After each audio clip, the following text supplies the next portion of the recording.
The Expansion Zone with Sonia Barrett. Everybody's talking about consciousness. Everybody wants that eternal kiss. Yeah, everyone's saying there's more than this. Everyone wants to follow their own bliss. Talking about one love, one blood, one life in everyone. One life, give each other. We are sisters and brothers. We sing Om. On the Expansion Zone, we examine life and our quest to understand who and what we are and of the vastness of human potentials. We explore the making of our world from quantum physics to parapsychology, health, sociology, and philosophy, along with practical living. You are reminded of the possibilities in creating personal change. So for an hour, we'll stimulate and expand the mind. Shanti, shanti, shanti, shanti. Sing the world. Let's do it. Shanti, shanti, shanti, shanti. It's time to wake up. Shanti, shanti, brighter day. Well, welcome once again to another edition of the Expansion Zone with Sonia Barrett. And of course, I am your host, Sonia Barrett. Thank you for being here once again on another mind-opening Monday.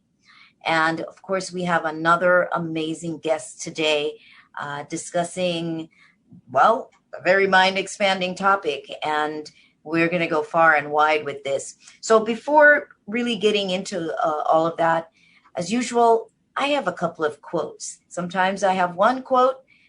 Sometimes I have two. Sometimes it's hard for me to decide. So today I'm going to do two quotes. And the first one is, your assumptions are your window on the world. Scrub them off every once in a while, or the light won't come in. Isaac Asimov. Love that quote. The second one is, a mind is like a parachute. It doesn't work if it is not open.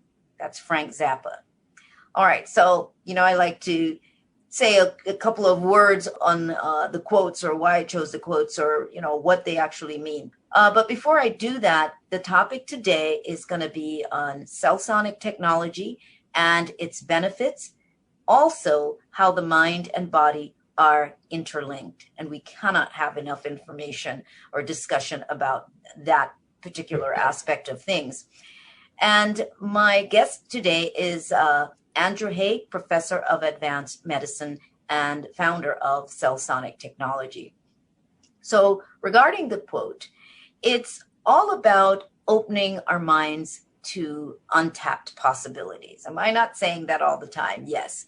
It's having the good sense to realize that there is much incredible life-expanding information that we have not been exposed to, perhaps, and that it's okay to step outside of long-held beliefs and, beliefs that may no longer serve you. And I think that's important because there's a lot that we have picked up or learned or, whatever, been taught, that after a while, some of those things no longer serve us.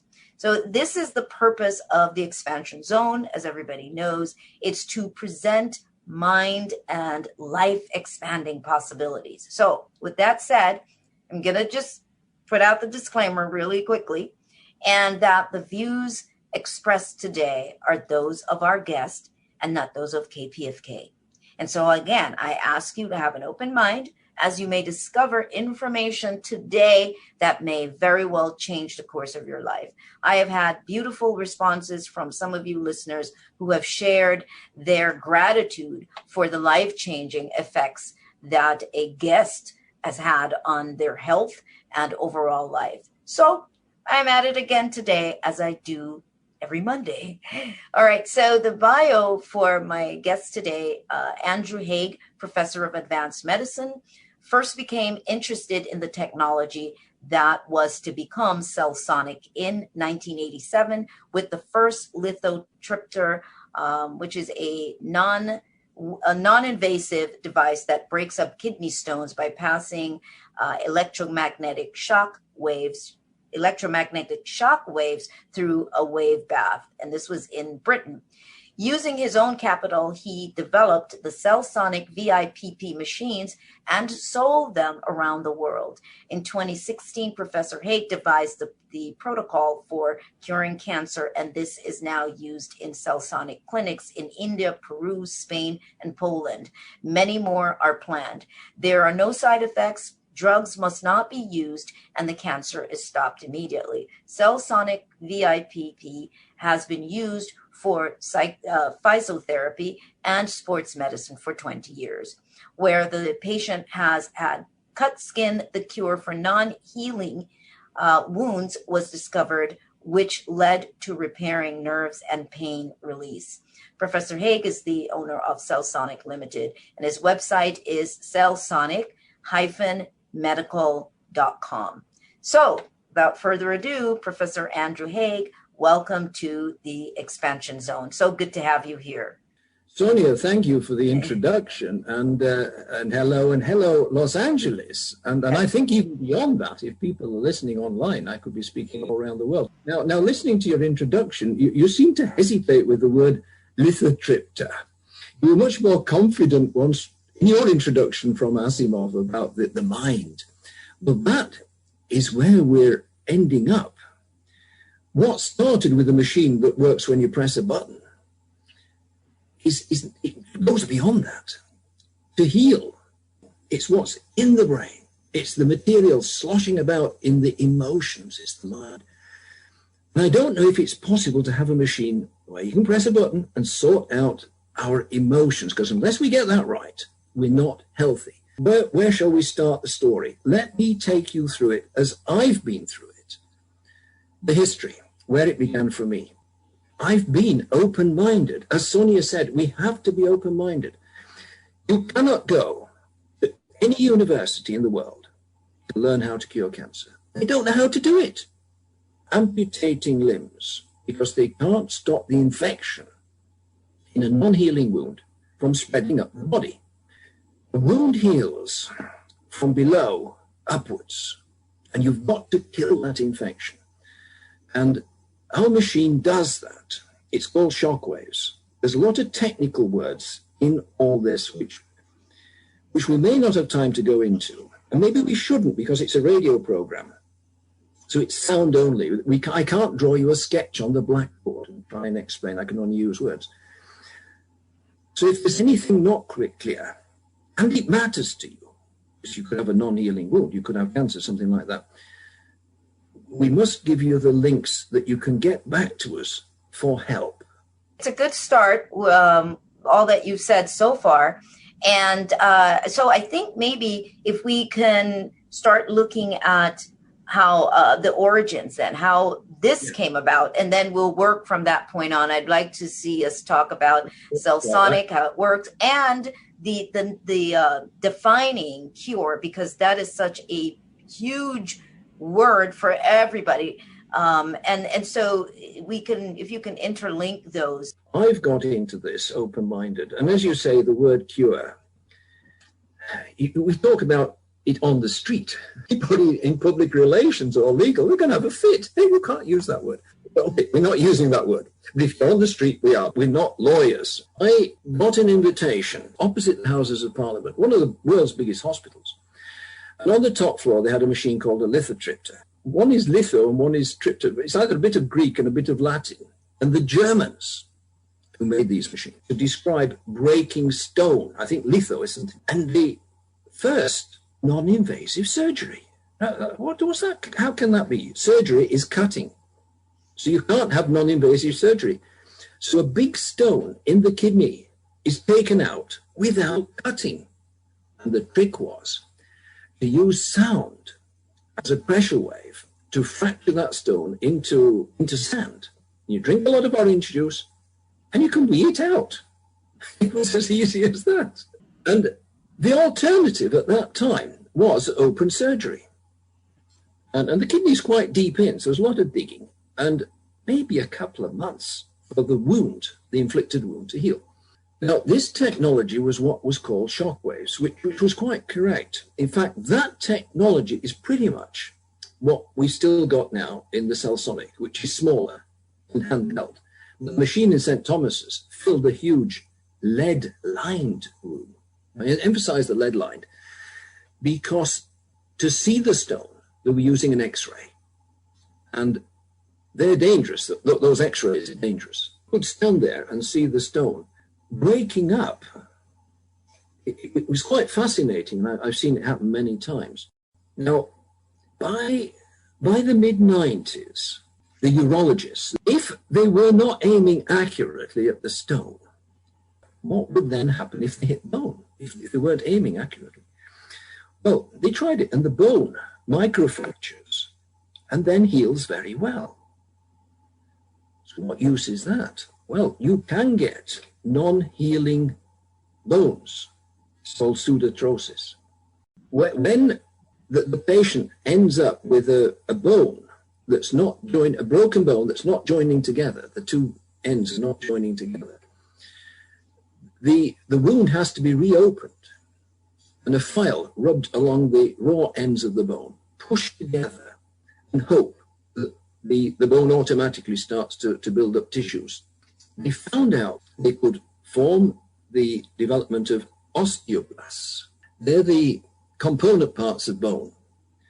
So much so, it could bridge a 6 millimeter gap, about 1/4 of an inch.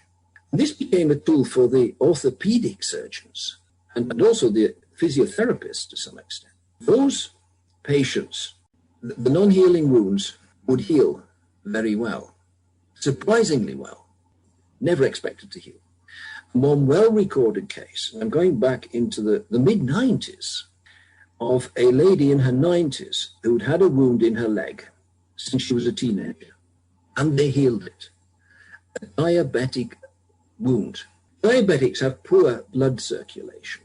Now, blood is what cleans everything. It delivers to a site the stem cells to heal a wound.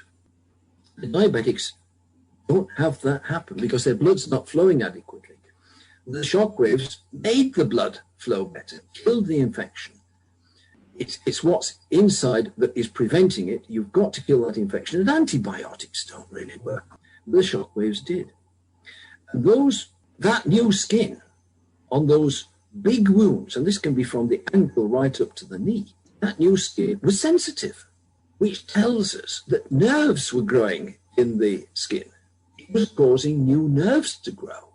And this is a voyage of discovery. Nobody set out to make a machine to heal bones. It was just to destroy stone, a destructive process. But something here was going on that's constructive. I saw potentials. The open-mindedness is important. Remember, let me explain at that point. The opportunity came for me to form my own company. And up to then, I'd been freelance, and earlier than that, I'd been making bicycle parts. So I have a lot of engineering experience. And what I wasn't prepared to do was have another factory in Britain making medical equipment. And I went to China. I went twice. It's very clean, it's organized, but I wasn't sure. So instead I went to India, where I'd had an invitation from a company offering me their lithotripter. It wasn't quite what I wanted, but I was tempted. These days, a manufacturer is always looking over his shoulder to the Far East because they could be threatening with lower labor costs and lower machining costs. And I liked India. Now, people ask me now, why are you, and I subcontracted everything to India, why are you using India? It's not because it's India. It's because we've got a fantastic guy there called Dr. Sanjeev Pandit. And if Sanjeev was in Los Angeles, we'd be making in Los Angeles. If he was in England, we'd be making in England. So I'm following the man around. And if I'm the salesman, he's the scientist. And we complement each other. We're not the same.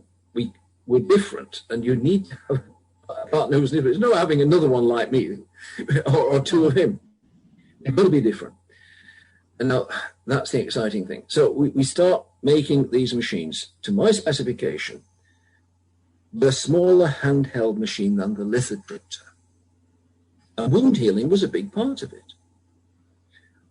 Now, what you have to remember is that since then, I say about 25 years ago, even 30 years ago, millions of people have had huge energy blasts into the kidneys and no side effects.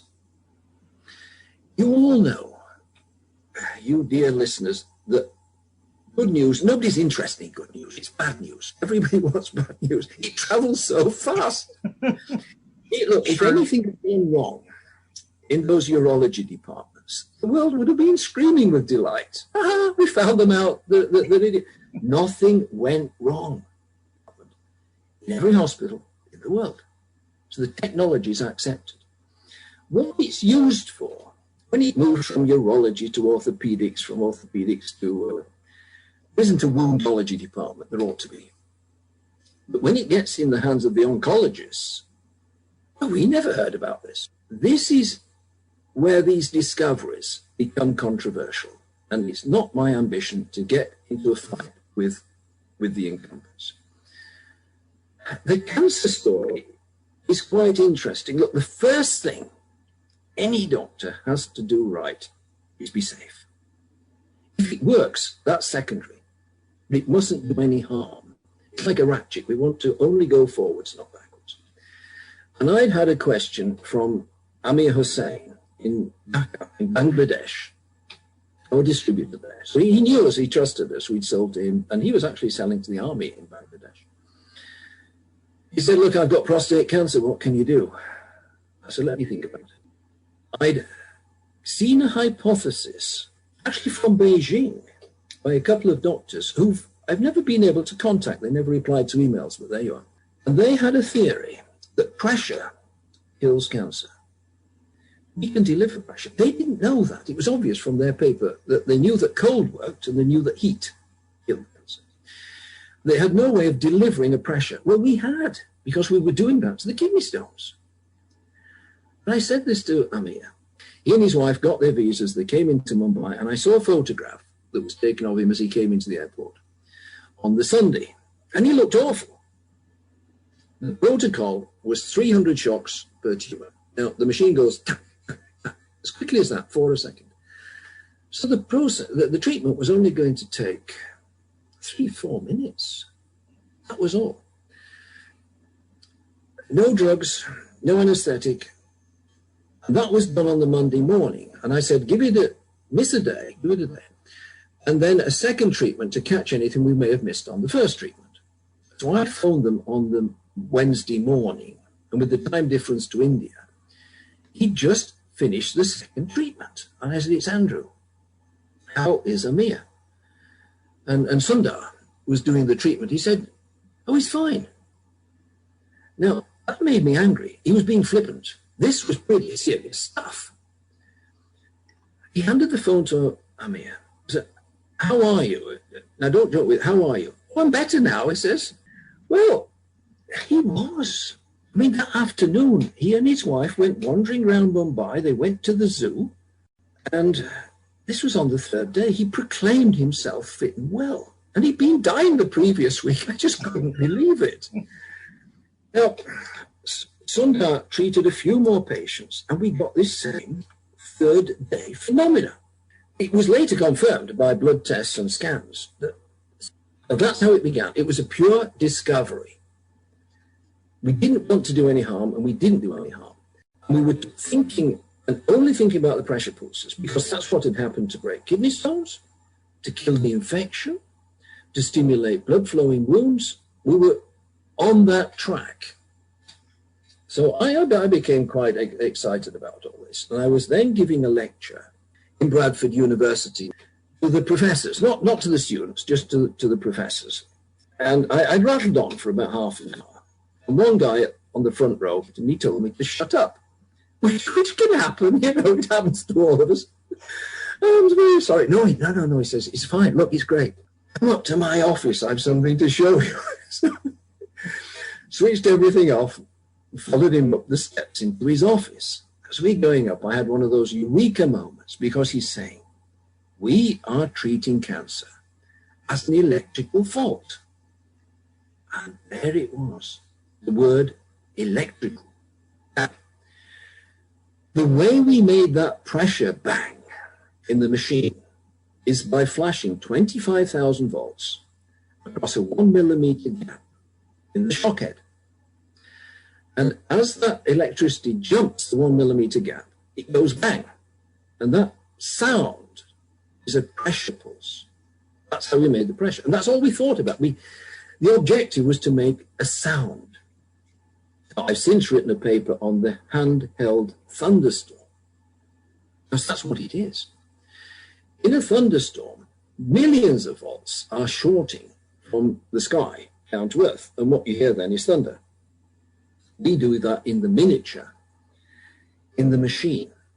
That's fascinating, by the way. That's absolutely fascinating because we're replicating nature.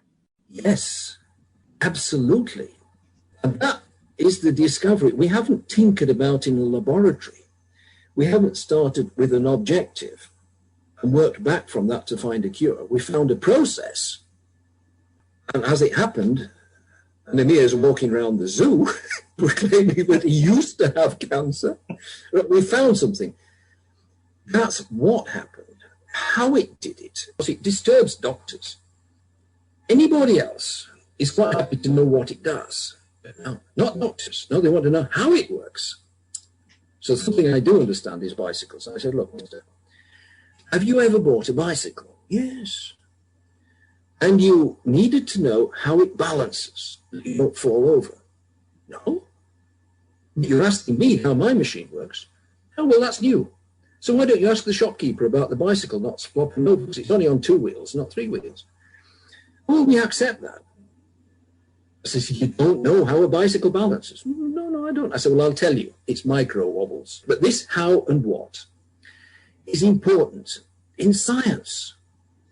Our purpose is to heal you. You don't want to be ill. We can do that. What's going on, molecule by molecule, is for the entertainment of the researchers. So there's Simon Shepherd, Professor Simon Shepherd at Bradford University, telling me about electrical problems. He's right, for goodness sake. And pinned to his wall in the office is a paper by Dr. Stephen Haltiwanger, probably a name from Switzerland way back. And unfortunately, I discovered only about 2 days ago that Steve died on the 4th of October last year. I don't know from what, probably from COVID.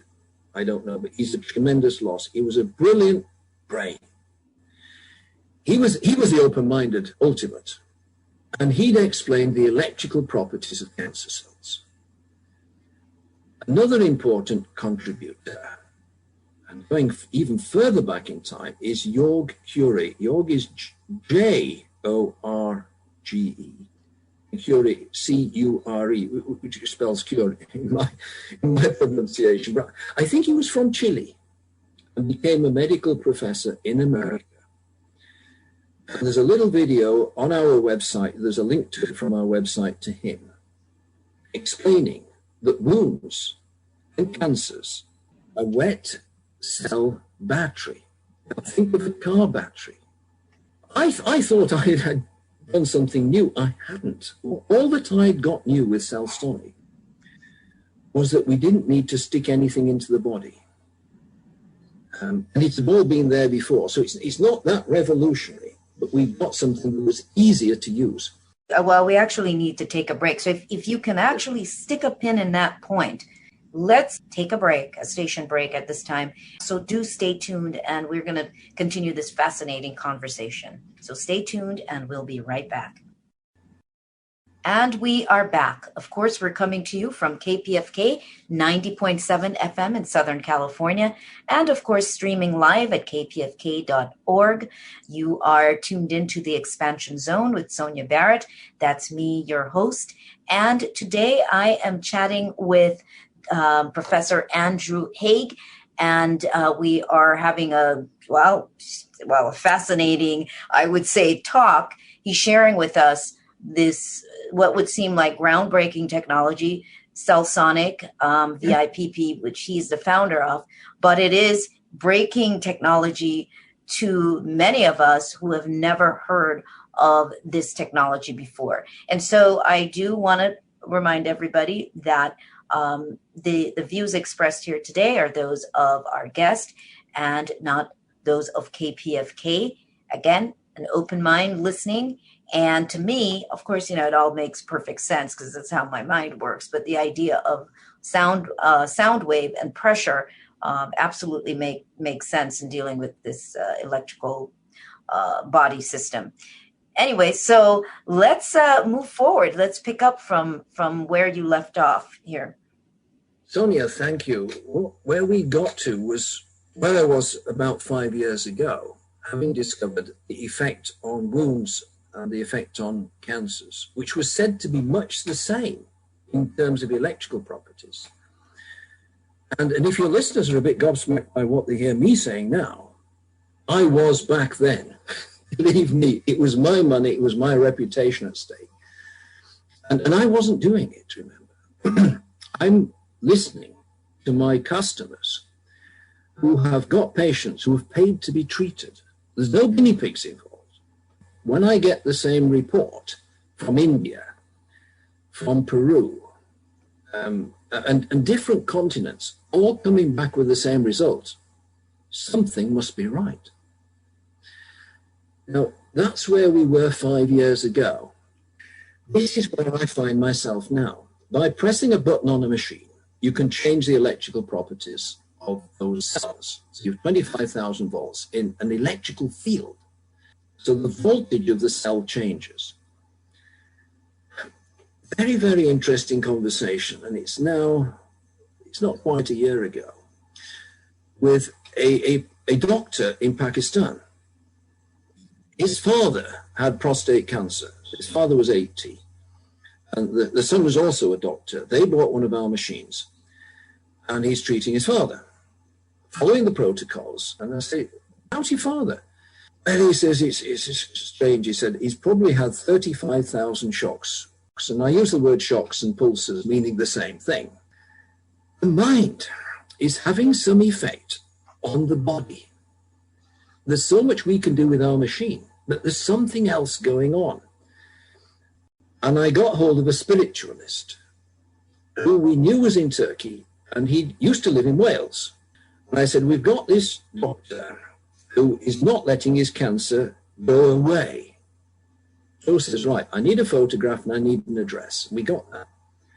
Within half an hour, Joe apparently was inside him.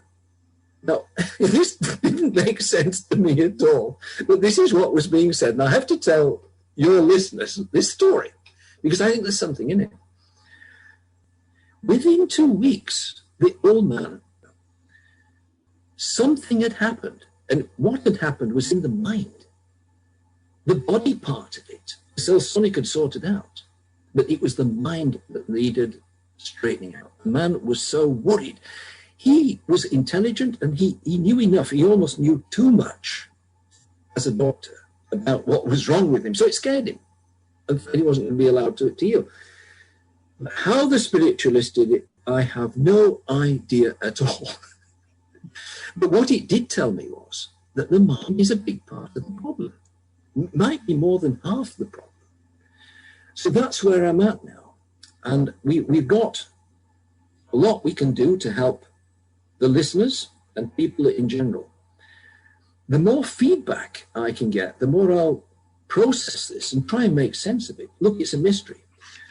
What doesn't help is chemotherapy. The success rate on chemotherapy is 2.5%. Now that figure is disputed. And I said, well, if it's not 2.5%, what is it? 3.5%.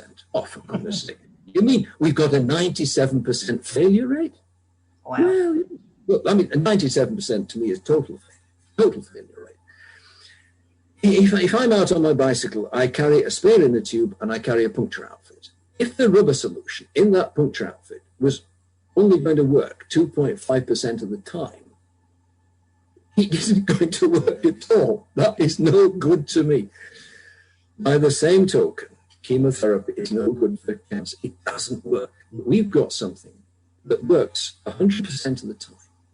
Now, Not really. now let's look at, because I know listeners are thinking, okay, well, is it available in the U.S.? I mean, we're not necessarily at this time, perhaps, I don't know, needing to name companies if you don't want to, but are there medical organizations that really are using this technology that mainstream does not talk about, or most people will have no knowledge of? Is it being used here in the U.S.? There is a substantial clinic in Irvine, probably not far from where you are now, on the southern side of Los Angeles, and it's Dr. Lee Keneally, Leigh, lady, Dr. Lee Keneally, at the Center for New Medicine. If you Google and find them, they're the ones to go to and put the questions to them. They've got so many answers. And in fact, they've been running a program the last couple of weeks with Nathan Crane, C-R-A-N-E, Nathan Crane, explaining how all this happens. One has to be careful because you've got the FDA in America. We fully understand that. There's different rules and regulations in different countries. And I don't want to upset the apple cart on any of these. But if you contact Center for New Medicine, you're in as good hands as ever there could be. I have checked into them, as a matter of fact. I did, and I really think that they're definitely onto something. It's the establishment looks fantastic. I mean, it looks like a model establishment, and great. I guess a great team there. So I did look into it. I mean, that's all I say at this time, but I definitely did look into it. And I suggest to other people that are interested, they can take it from there as well. But yeah. They're sincere, they're honest, and there's nothing better. There's another one in Spain with Lloyd Jenkins. He's Canadian. I'm not quite sure what it was that carried him to Spain, probably his wife or something. And he's got the Budwig Center. There was a lady called Budwig, a German name, who devised a diet for cancer. No sugar is the important part. Absolutely no sugar. Anyway, he's got a CellSonic machine, and it's central to his operation. He couldn't do what he does without it. And we've got Poland doing that. There's Dario Rodriguez in Lima in Peru. We've got 2 or 3 in India, notably clinic in Mumbai. So if anybody was to send me an email. And that will be on our website as well under his profile. If you miss any of this today, it will be there, so you can find him. You can click on it. Tell me where you are and exactly what's wrong. I'll guide you to where you should go. Where I want some feedback from you people listening to me is on this mind side. I think that the physics, the technology, we've pretty well got under control. But what we're running into is the interesting and amazing effect that the mind has on the body. You've got to have a healthy body, have a healthy mind, and you've got to have a happy mind to have a healthy body. And you're not going to get that by taking some medicine or some drugs. I mean, if you go and take an aspirin, have you got a shortage of aspirin in your body? Why are you taking the aspirin? There's some other cause. We've got to get the cause of it sorted out. And that's where I am. Let's start with the things you don't do. No alcohol. A lot of people will not like that. But I'm 75, and I can cycle more miles than anybody who's listening. Now, there's a boast. Some guys, age range, are fitter and stronger than me. It works for me. So I have to pass the advice on to you. No alcohol. Absolutely no smoking. Absolutely no hallucinogenic drugs. Don't do. No smartphone. And this, I've never had one because I'm just too mean to spend on it. And to me, the emails and a laptop are sufficient. But the information coming out recently, and you know how old the smartphones are, in the last year or two, is quite staggering. The dangers from 5G are enormous. and the little smartphone clamped to your ear. And this was something we found at Bradford University. When I got to know Simon Shepherd, I also got to know Professor Raid Abdal Hamid, named from Iraq. He's now one of the top physicists, and his work is really on sending signals in, then getting a bounce back from those signals. And this is what 5G is. So Bradford had always done a lot of work on mobile telecoms, 2G, 3G, 4G, 5G, and now the 5G. So we knew all about that. And Ride tells us that if you clamp a phone to your ear, the safest duration of a call is 6 minutes. Beyond that, you're frying your brain. So the best thing is to not have a smartphone at all. Anyway, that's one thing. Exercise is important. There's loads of books about diet. But the flip side, energy in, energy out, is exercise. And there's not enough advice about that. All the exercise is how to get fit for sport, not fit for ordinary life. But we, you Homo sapiens, have really got the bodies and brains of the cave dwellers. That's what we are. This modern life our bodies aren't ready for it. We're not built to sit down 8 hours a day. We're built to be on the go hunting for nuts and 12 hours a day.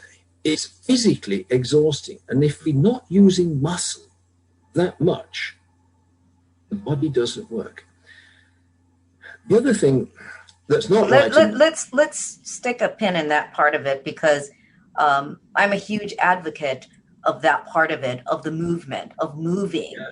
And because we are in our cars so much, and there's, going to the gym, I started to look at how interesting that is, that we've moved away from, our natural ability to go out and to survive or forage for our food or whatever it is, all those things that we used to do that were natural to us. So now we do have to simulate some of those movements in the gym. But is that the same thing though? Because these are such controlled actions. So for me personally, I started to look at that, which is why I do so much hiking.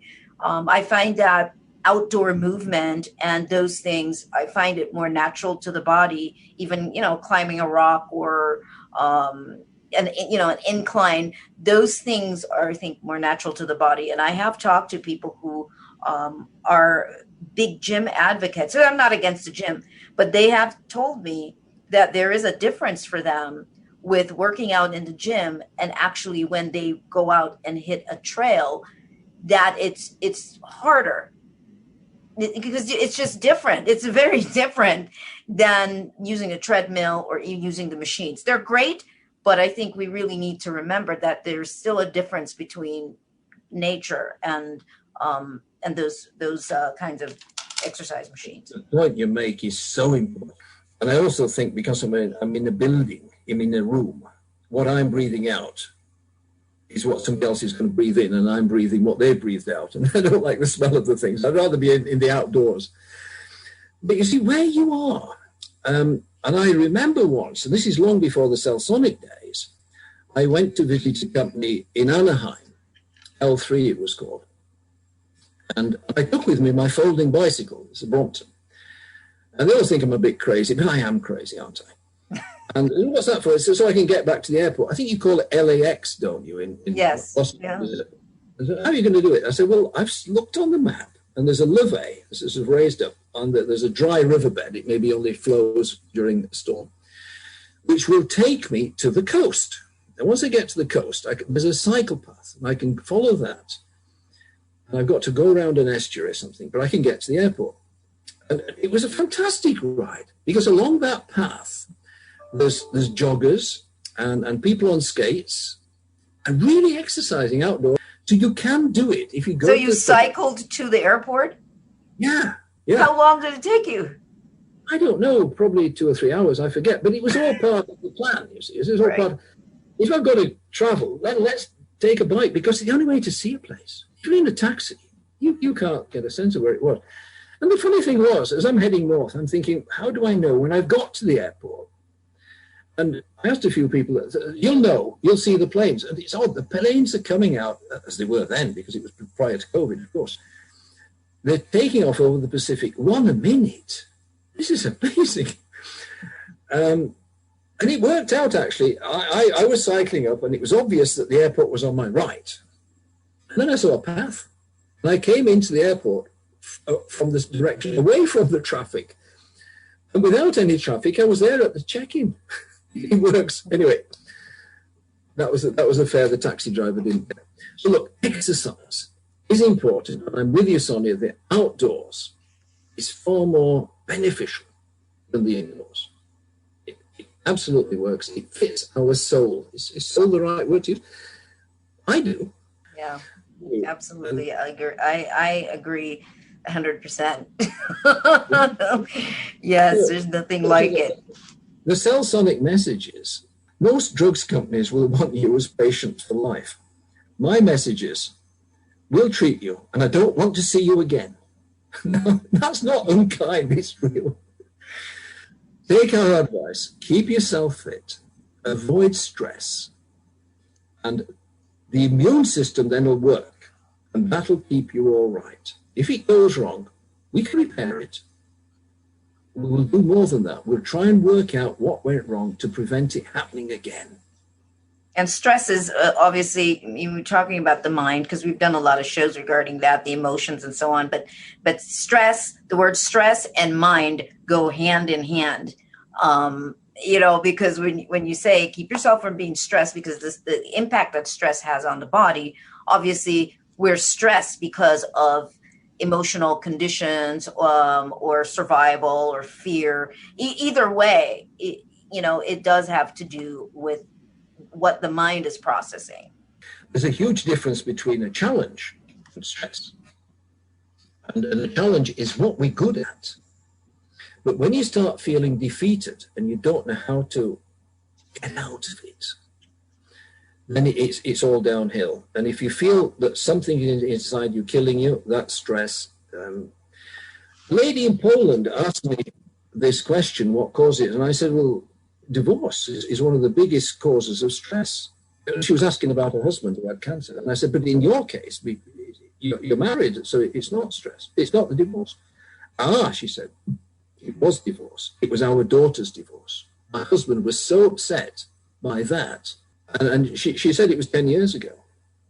And that's the point. It can take that long for the replicating, the mutating cells to break down and become, to just go profusely. And we've got to stop that. Oh, that's so important. What you just said, it is so incredibly important, because it wasn't necessarily personal stress. And I'm emphasizing this for people listening. It wasn't necessarily stress based on him or that person, but then we're taking it on outside other challenges, other situations, and the impact that it has on the body is absolutely amazing. We all know this because we've all experienced the body's reaction and response. But what you're talking about is the prolonged effects of it that we become unaware of. So I think that's very important. I'm glad you mentioned that. Yeah.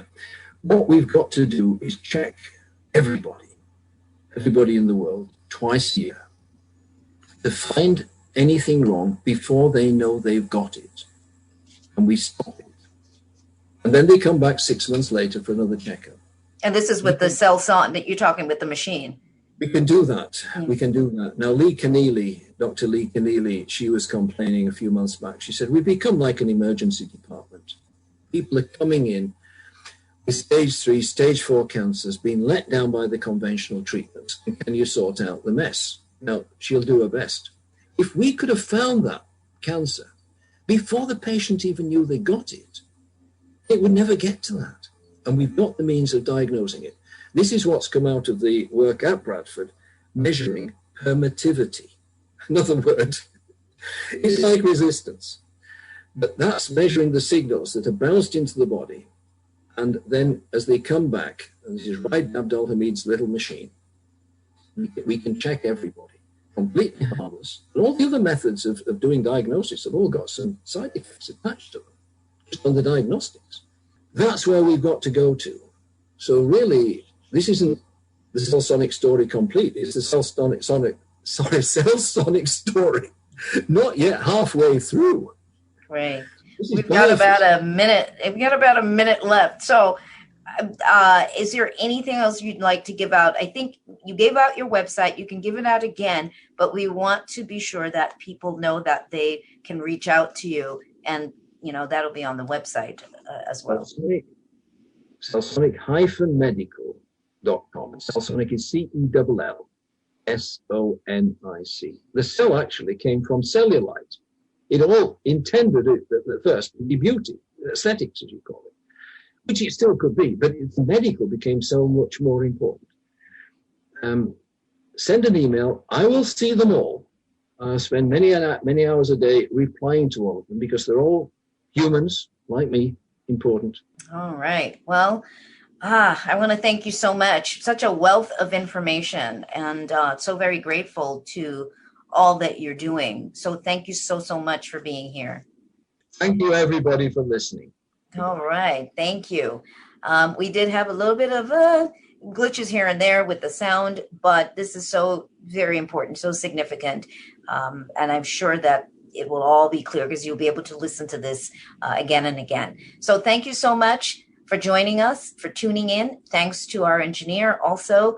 And to find out more about this show and the archive for all the other shows that we've had as well, do visit theexpansionzone.com and listen to this show again and again if you need to. And all the information will also be there regarding our guest today. To find out more about me and my work, do visit therealsoniabarrett.com. And of course, as always, I remind you to live life to its fullest and question everything. Until next time, see you then.